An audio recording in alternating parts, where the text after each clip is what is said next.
Guys ऐश का Charizard एक super powerful Pokemon है और ये ऐश का सबसे ज़्यादा पावरफुल फायर टाइप पोकेमॉन है। तो आज की वीडियो में हम बात करने वाले हैं ऐश के चार्जार्ड के ओवररेटेड होने पे। मतलब ऐश का चार्जार्ड ओवररेटेड है ये मैं मानता हूँ, लेकिन कुछ चार्जार्ड हेटर्स और कुछ चार्जार्ड को हेट करने वाले पोके ट्यूबर्स ऐश के चार्जार्ड को कुछ ज़्यादा ही ओवररेट बताते हैं और इसी चक्कर में ऐश का चार्जार्ड जितना ज़्यादा पावरफुल है उसको वो कमज़ोर बता देते हैं। तो गाइज़ आज की वीडियो में मैं उन सभी चार्जार्ड हेटर्स और चार्जार्ड को हेट करने वाले पोके ट्यूबर्स को जवाब दूंगा, क्योंकि मैंने बहुत सारे चार्जार्ड हेटर्स और पोके ट्यूबर्स को देखा है और वो सिर्फ बेकार की बातें करते हैं और चार्जार्ड को हमेशा कमज़ोर साबित करते रहते हैं। उनके पास सिर्फ बेकार पॉइंट्स हैं और इसीलिए आज की वीडियो में मैं चार्जार्ड हेटर्स ने जो चार्जार्ड को अंडररेट किया है, मतलब चार्जार्ड को कमज़ोर करने की कोशिश की है, सिर्फ बेकार पॉइंट्स की मदद से मैं उन सभी पॉइंट्स के जवाब दूंगा। सो गाइस चलिए वीडियो को स्टार्ट करते हैं। आप सबसे एक रिक्वेस्ट है, प्लीज़ बस एक बार इस वीडियो को पूरा देखना। तो गाइस सबसे पहला पॉइंट जो चार्जार्ड हेटर्स ने कहा कि चार्जार्ड बेस फॉर्म में एक मेगा चार्जार्ड के इक्वल नहीं है और मेगा चार्जार्ड ऐश के चार्जार्ड से ज़्यादा पावरफुल है। यार मतलब कुछ भी देखो, ये चीज़ ना डिपेंड करती है कि किसका चार्जार्ड है। मतलब यार अगर मैं आपसे पूछूं कि क्या ट्रेवर का मेगा चार्जार्ड वाई भी ऐश के चार्जार्ड को हरा सकता है, या क्या ट्रेवर का मेगा चार्जार्ड वाई भी ऐश के चार्जार्ड से ज़्यादा पावरफुल है? बिल्कुल नहीं। ऐश का चार्जार्ड ट्रेवर के मेगा चार्जार्ड वाई को बहुत आसानी से हरा सकता है और ये बात आप सभी भी जानते हैं। मतलब ये डिपेंड करता है कि किसका चार्जार्ड ऐश के चार्जार्ड से फाइट करता है मेगा इवॉल्व होके। अब अगर मैं सिर्फ ऐश चार्जार्ड की बात करूं तो हाँ, मुझे लगता है कि ऐश चार्जार्ड एक मेगा चार्जार्ड के बराबर है, क्योंकि ऐश चार्जार्ड ने 5 रीजन तक चार्सिफिक वैली में बहुत ही अच्छे से ट्रेनिंग की है। अब इस पॉइंट को लोग ध्यान से समझते नहीं हैं। गाइस पोकेमॉन में हमें बताया गया था कि चार्सिफिक वैली में दुनिया के सबसे ज़्यादा पावरफुल चार्जार्ड हैं, और ये मैं नहीं कह रहा, ये पोकेमॉन के चार्सिफिक वैली के एपिसोड में हमें बताया गया था। अब आप लोग मेरी बात को एकदम ध्यान से समझना, ओके? ऐश चार्जार्ड अगर दुनिया की बेस्ट ट्रेनिंग लेगा चार्सिफिक वैली से, और वो भी 5 रीजन तक बेस्ट ट्रेनिंग लेगा, दुनिया के सबसे ज़्यादा पावरफुल चार्जार्ड के साथ फाइट करेगा 5 रीजन तक, तो भाई आप समझ जाओ ऐश का चार्जार्ड कितना ज़्यादा पावरफुल बन चुका है। एक तरह से वो दुनिया का सबसे ज़्यादा पावरफुल चार्जार्ड बन चुका है बेस फॉर्म में। और अगर आपको मुझ पे शक है तो आप चार्जार्ड वर्सेस ड्रैगनाइट देख लीजिए, जब चार्जार्ड ने ट्रेनिंग कंप्लीट कर ली थी। 5 रीजन कोई छोटा टाइम नहीं होता है गाइस। ऐश चार्जार्ड ने चार्सिफिक वैली के सबसे ज़्यादा पावरफुल चार्जार्ड को हराया होगा, और मैं ये श्योर से कह सकता हूँ कि चार्जार्ड ने ऐसा किया होगा, क्योंकि अगर वो दुनिया के सबसे पावरफुल चार्जार्ड से फाइट नहीं करता और उन्हें नहीं हराता, तो आप मुझे ये बताइए कि वो जब हर बार वापस आता है ऐश के पास तो वो पहले से ज़्यादा पावरफुल कैसे बनता है और वो नए अटैक्स कैसे लर्न करके आता है?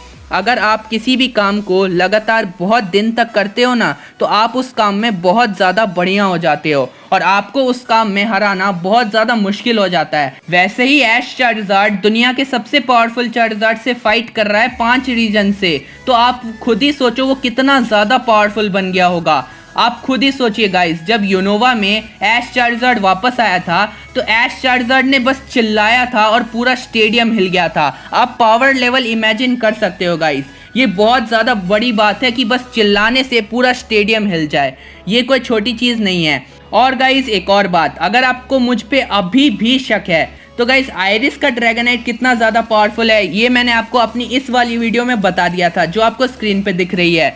आप उस वीडियो को देख सकते हैं, आपको पता लग जाएगा कि आयरिस का ड्रैगनाइट कितना ज़्यादा पावरफुल है। इतने पावरफुल ड्रैगनाइट के एक पावरफुल ड्रैगन रश अटैक से चार्जार्ड को कुछ भी नहीं हुआ। मतलब होता है ना कि थोड़ी बहुत एचपी कम हो गई या थोड़ा बहुत डैमेज हो गया, कोई खरोच आ गई, कुछ भी नहीं हुआ चार्जार्ड को। गाइज ऐसा कैसे हो सकता है? आप मुझे ये बताइए, ऐश का कौन सा पोकेमॉन ऐसा कर सकता है, या कौन सा दुनिया का ऐसा चार्जार्ड है जो ऐसा कर सकता है? बताइए मुझे। तो भाई इस बात से तो मैं 100% श्योर हो गया कि ऐश का चार्जार्ड बेस फॉर्म में दुनिया का सबसे ज़्यादा पावरफुल चार्जार्ड है, क्योंकि चार्सिफिक वैली में दुनिया के सबसे ज़्यादा पावरफुल चार्जार्ड हैं और चार्जार्ड ने वहाँ से ट्रेनिंग कंप्लीट की है। और बेस फॉर्म में दुनिया का सबसे ज़्यादा पावरफुल चार्जार्ड एक मेगा चार्जार्ड एक्स के ही बराबर है, चाहे वो एक्स हो या फिर वाई।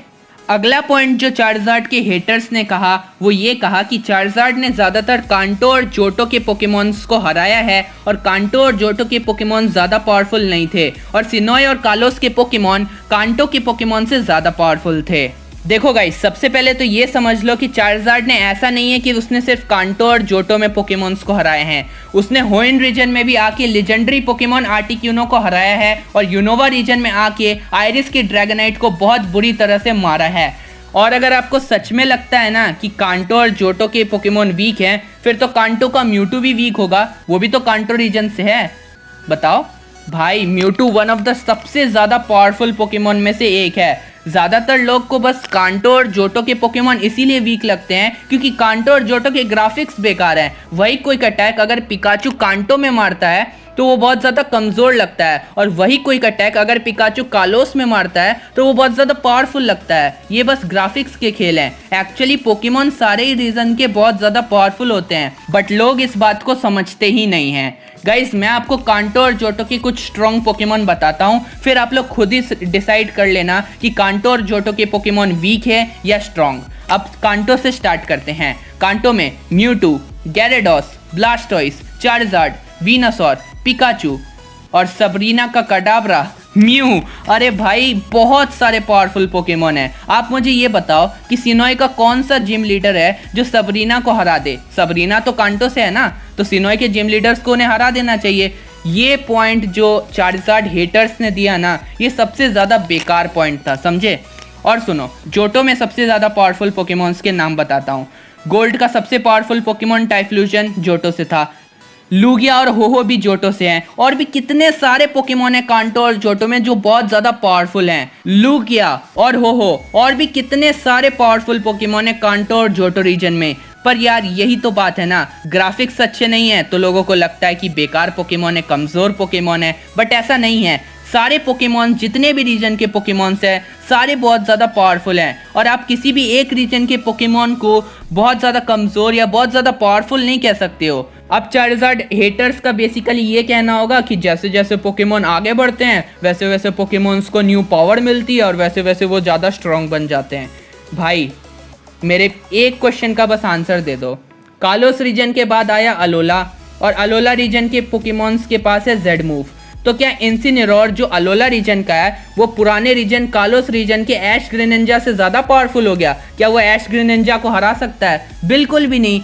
तो मतलब ये पॉइंट यार एकदम बेकार है, ठीक है, कि नए रीजन के पोकेमॉन ज़्यादा पावरफुल हैं, पुराने रीजन के पोकेमॉन कम पावरफुल हैं। ये सब बस ग्राफिक्स का खेल है और ग्राफिक्स की वजह से ही इन लोगों को ऐसा लगता है। तो भाई सुन मेरी बात, कोई भी रीजन पुराना या नया नहीं होता। किसी भी पोकेमॉन के बैटल में पावर डिपेंड करती है। क्या कालोस का बॉन्ड इवोल्यूशन ग्रेनिंजा कांटो की म्यूटू को हरा सकता है? बिल्कुल भी नहीं। हाँ, मैं मानता हूँ कि एबिलिटी से या फिर मेगा एवोल्यूशन से उनकी पावर इंक्रीज हो जाती है, लेकिन इसका मतलब ये नहीं कि पुराने रीजन के पोकेमॉन कमज़ोर है या पुराने रीजन के पोकेमॉन उसे हरा नहीं सकते।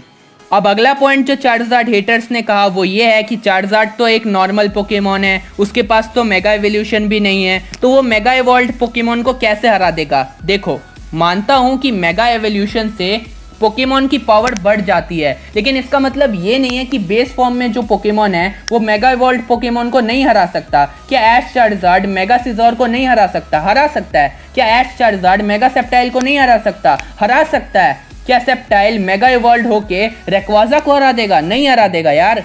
तो गाइज, ये डिपेंड करती है बेस फॉर्म में कौन सा पोकेमॉन है और मेगा फॉर्म में कौन सा पोकेमॉन है और उसकी फाइट कैसे हो रही है, कहाँ पे हो रही है। ये दोनों पोकेमॉन्स और उनकी पावर पे डिपेंड करता है, उनकी बैटलिंग स्किल्स पे और बाकी चीज़ों पे डिपेंड करता है। अब बात आती है दुनिया के सबसे ज़्यादा बेकार पॉइंट की, जो चार्जार्ड हेटर्स ने बिना अपना दिमाग यूज़ किए कह दिया, और वो ये पॉइंट है कि अलान का नॉर्मल चार्जार्ड ऐश के चार्जार्ड को हरा देगा। जब उनसे रीज़न पूछा गया कि उन्हें ऐसा क्यों लगता है, तो उन्होंने कहा कि अलान की चार्जार्ड ने बेस फॉर्म में रेमो के 5 पोकेमॉन्स को हरा दिया। इससे बकवास रीज़न मैंने सुना ही नहीं भाई, इतना बेकार रीज़न ना मैंने सुना ही नहीं कभी भी। देखो, सबसे पहली बात तो रेमो एक वीक ट्रेनर है और उसके सारे पोकेमॉन बहुत ज़्यादा वीक है, क्योंकि जब रेमो का सबसे पावरफुल पोकेमॉन मेगा गार्चॉम्प बस एक ही ड्रैगन क्लॉ से हार गया, तो बाकी पोकेमॉन से हम क्या एक्सपेक्ट कर सकते हैं यार। बाकी पोकेमॉन कितने ज़्यादा वीक होंगे आप खुद ही सोचो। जब उसका सबसे पावरफुल पोकेमॉन एक ड्रैगन क्लॉ से हार जाता है तो बाकी पोकेमॉन्स कितने ज़्यादा वीक होंगे। रेमो का गार्चॉम्प जो उसका सबसे ज़्यादा पावरफुल पोकेमॉन है, उस गार्चॉम्प को बहुत ज़्यादा कमज़ोर दिखाया गया है और रेमो भी कुछ खास अच्छा ट्रेनर भी नहीं है। ऊपर से चारिज़ार्ड एक super strong non legendary Pokemon, तो यार ऐसा तो होना ही था ना। इसमें कौन सी बड़ी बात है, ऐसा क्या कर दिया भाई उसने। ऐसा तो ऐश का सेप्टाइल भी कर सकता था, क्योंकि रेमो के बाकी पोकेमॉन आप खुद ही सोचो कितना ज़्यादा कमज़ोर होंगे जब उसका मेन पोकेमॉन एक ड्रैगन क्लॉ से हार जाता है। और अलान के चार्जार्ड ने रेमो के अलावा बस ऐश के पहले से ही थके हुए हारे हुए पिकाचू को हराया है, और इसके अलावा उसने कभी भी बेस फॉर्म में फाइट नहीं की है। तो आप कैसे कह सकते हैं कि अलान का नॉर्मल चार्जार्ड ऐश के उस चार्जार्ड को हरा देगा जिसने दिन रात 5 रीजन तक चार्सिफिक वैली में कड़ी ट्रेनिंग की और मैगमार, पिजियोट, गोलम, सिजोर, ब्लास्टोइस, पॉलीवराथ, इलेक्टाबस और आर्टिक्यूनो इन सभी को हराया और आइरिस के ड्रैगनाइट को बहुत ज़्यादा मारा। जबकि अलान के नॉर्मल चार्जार्ड के पास सिर्फ एक रीजन की ट्रेनिंग है और उसने सिर्फ एक ही बार बेस फॉर्म में फाइट की है, वो भी रेमो से। ऊपर से उसके पास सिर्फ 5 अटैक हैं और ऐश के चार्जार्ड के पास 15 अटैक्स हैं। और ऐश के चार्जार्ड को दूसरे चार्जार्ड से फाइट करना बहुत अच्छे से आता है, क्योंकि उसने चार्सिफिक वैली में दुनिया के सबसे पावरफुल चार्जार्ड से 5 रीजन तक फाइट ही तो की है। और ऊपर से ऐश के चार्जार्ड की स्पीड अलान के मेगा चार्जार्ड एक्स से भी ज़्यादा है, तो यार नॉर्मल चार्जार्ड से तो ज़्यादा होगी ही। अगर मुझ पे शक है तो आप ऐश चार्जार्ड वर्सेस आइरिस ड्रैगनाइट देख लीजिए, आपको पता चल जाएगा कि ऐश के चार्जार्ड की स्पीड अलान के चार्जार्ड से बहुत बहुत ज़्यादा है। यार देखो, बेस फॉर्म में ना ऐश का चार्जार्ड अलान के चार्जार्ड को क्या दुनिया के किसी भी चार्जार्ड को हरा सकता है, वो भी आराम से। आखिर 5 रीजन तक ट्रेनिंग कोई छोटी चीज़ नहीं है गाइस, ये कोई छोटा समय नहीं है। और वो भी ऐसे वैसे के साथ ट्रेनिंग नहीं की ऐश के चार्जार्ड ने, strongest Charizard in the world उनके साथ ट्रेनिंग की है गाइस। और ऐसा मैं नहीं कह रहा, ऐसा पोकेमॉन कंपनी कह रही है। अगला पॉइंट जो ऐश के चार्जार्ड के हेटर्स ने कहा वो ये है कि ऐश के चार्जार्ड के पास बस एक अचीवमेंट है, और वो ये है कि उसने आर्टिक्यूनो को हराया है। मैं आपको अभी बताता हूँ कि ऐश के चार्जार्ड के कितने सारे अचीवमेंट है। ऐश के चार्जार्ड ने one of the strongest fire type gym leader, जिसको बहुत ज़्यादा एक्सपीरियंस है, ब्लेन के सबसे ज़्यादा पावरफुल पोकेमॉन मैगमार को हराया है। और उस समय ऐश का कोई भी पोकेमॉन ऐसा नहीं कर सकता था, और वो मैगमार ओवर पावर्ड था। अगला अचीवमेंट, ऐश के चार्जार्ड ने दुनिया की बेस्ट ट्रेनिंग ली है चार्सिफिक वैली से 5 रीजन तक, और चार्सिफिक वैली में दुनिया के सबसे ज़्यादा पावरफुल चार्जार्ड मिलते हैं। और ऐश के चार्जार्ड ने दुनिया के सबसे पावरफुल चार्जार्ड से फाइट की है और उन्हें हराया है। अगला अचीवमेंट, ऐश के चार्जार्ड ने थोड़ी सी ट्रेनिंग से गैरी की आधी टीम को हरा दिया था, जिसमें गोलम को बस एक ड्रैगन रेस से हरा दिया था और ब्लास्टोइस को टाइप डिसएडवांटेज होते हुए भी हराया था। और ऐश के चार्जार्ड के मदद से ही ऐश अपने सबसे बड़े राइवल गैरी को हरा सका। अगला अचीवमेंट, ऐश के चार्जार्ड ने आर्टिक्यूनो जैसे सुपर पावरफुल लेजेंडरी पोकेमॉन को हराया था। अगला अचीवमेंट, ऐश के चार्जार्ड ने आइरिस के ड्रैगनाइट को बहुत बुरी तरह से मारा था, और ऐश के ड्रैगनाइट ने आइरिस के ड्रैगनाइट के ड्रैगन रश को ऐसे सह लिया जैसे उसको कुछ हुआ ही नहीं। ऐश के चार्जार्ड को आइरिस के ड्रैगनाइट से एक खरोच भी नहीं आई। मुझे नहीं लगता ऐश का कोई भी पोकेमॉन या दुनिया का कोई भी चार्जार्ड ऐसा कर सकता है। और उसके बाद उसने बस चिल्लाया था, और उसके चिल्लाने से ही पूरा स्टेडियम हिल गया, और उसकी स्पीड भी बहुत ही ज़्यादा थी उस मैच में। और जब भी ऐश को चार्जार्ड की ज़रूरत थी, ऐश का चार्जार्ड उसके साथ था। और क्या चाहते हो भाई तुम लोग चार्जार्ड से? और क्या कर सकता है एक पोकेमॉन? क्या तुम लोग ये चाहते हो कि चार्जार्ड म्यूटू को खा ले? ऐश के चार्जार्ड की अचीवमेंट बहुत ही ज़्यादा है। तुम लोग मुझे ये बताओ, इन्फर्नेप ने क्या किया है? इन्फर्नेप ने तो बस इलेक्टावायर को हराया है, बस एक अचीवमेंट। तो क्या इन्फर्नेप वीक हो गया? बिल्कुल भी नहीं। Infernape one of the strongest Pokemon of Ash है। इन्फर्नेप बहुत ज़्यादा पावरफुल है। अगला पॉइंट जो ऐश के चार्जार्ड के हेटर्स ने कहा वो ये है कि चार्जार्ड पूरी रात पानी में रहा था, तो इसमें कौन सी बड़ी बात है? राइडोन को भी तो पानी से कुछ नहीं होता, जबकि वो भी वीक है। अरे भाई, उस राइडोन को वाटर से कुछ भी नहीं होता है। इनफैक्ट उसको सर्फ, जो एक वाटर टाइप अटैक है, वो भी आता है। वो राइडोन आराम से स्विमिंग करता है वाटर से और उसको कोई भी प्रॉब्लम नहीं होती है, उसको कुछ भी नहीं होता है। उस राइडोन को आदत है पानी में रहने की। लेकिन जब ऐश चार्जार्ड पानी में था तो ऐश चार्जार्ड को बहुत प्रॉब्लम हो रही थी, उसको बहुत ही ज़्यादा डैमेज हो रहा था। चार्जार्ड के लिए वाटर में रहना बहुत ज़्यादा मुश्किल था, लेकिन फिर भी वो पूरी रात पानी में रहा। और लीजा, जो चार्सिफिक वैली की मास्टर है, उसने भी यही कहा था कि ऐश के चार्जार्ड में बहुत हिम्मत है, क्योंकि वो फायर टाइप है, लेकिन वो फिर भी पूरी रात पानी में रहा। ऐश भी जब सुबह उठा था तो वो देख के चौंक गया था कि चार्जार्ड पूरी रात पानी में था। अगर ये कोई बड़ी बात नहीं होती तो लीजा और ऐश ऐसे रिएक्ट क्यों करते, समझे? और ये भी ऐश के चार्जार्ड की एक बहुत बड़ी अचीवमेंट थी। तो राइडोन और चार्जार्ड दोनों की ही अलग कहानी थी, दोनों ही अलग थे। और ऐश के चार्जार्ड ने जो ये किया वो बहुत ही ज़्यादा बड़ी बात है। अगला पॉइंट जो ऐश के चार्जार्ड के हेटर्स ने कहा वो ये है कि ऐश के चार्जार्ड ने कभी भी साइस्मिक टॉस से एक सुपर पावरफुल पोकेमॉन को नहीं हराया है। भाई, ऐश के चार्जार्ड ने आर्टिक्यूनो को हराया है और वो एक सुपर पावरफुल पोकेमॉन है। और आर्टिक्यूनो एक सुपर पावरफुल लेजेंडरी पोकेमॉन क्यों है, ये मैं आपको अपनी नेक्स्ट वीडियो में एक्सप्लेन करूंगा। इस पॉइंट को जब मैं एक्सप्लेन करूंगा तो आपको दो चीज़ का प्रूफ हो जाएगा।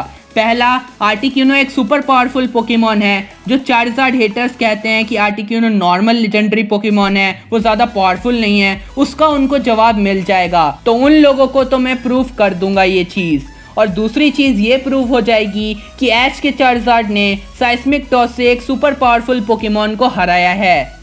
अब इस वीडियो में मैं ये पॉइंट्स को एक्सप्लेन नहीं करूंगा, क्योंकि वीडियो बहुत ज़्यादा लंबी हो चुकी है। और अगर मैंने ये भी एक्सप्लेन कर दिया तो वीडियो बहुत ज़्यादा ही लंबी हो जाएगी। हाँ गाइस, ऐश का चार्जार्ड मेगा मेटाक्रॉस या सिंथिया के गार्चम्प को नहीं हरा सकता, और ये तो मैं मानता हूँ। बट बाकी ओवररेटेड पॉइंट्स जो मैंने आपको इस वीडियो में बताए वो गलत थे। सो गाइस, अगर आपको ये वीडियो पसंद आती है तो प्लीज़ मेरे चैनल को सब्सक्राइब कर लेना। सो बाय बाय और मिलते हैं अगली वीडियो में।